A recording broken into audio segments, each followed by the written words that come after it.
In this guide, we're going over how to instant deposit on Robinhood. Before we get into this guide, make sure to like the video and subscribe to the channel with all notifications on. It really does help with the channel and it lets us know that you want more content like this. We'd greatly appreciate it. And if at any point throughout this guide you did have any questions, just ask them down in the comment section below and we could help you out further. I'm going to be doing my best to reply to every single comment down there. Begin by opening up the Robinhood app and tap the person icon in the bottom right. From here, what you want to go ahead and do is go to investing, where you could see all of your balances down here. You'll see investments in here as well. It's completely up to you. This includes stuff like your drip, your gold settings, stuff like that.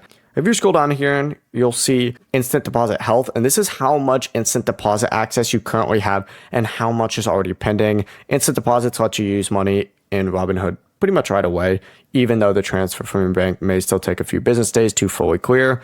To make an instant deposit, go ahead and tap transfer from here and it'll bug out. So I'm just going to click off this screen real quick because it doesn't let you show that while you're screen recording. You want to select transfer to Robinhood, enter the amount that you want to deposit from your bank account, tap review, and then Robinhood will tell you that the money will be pulled from your bank account within the next several days.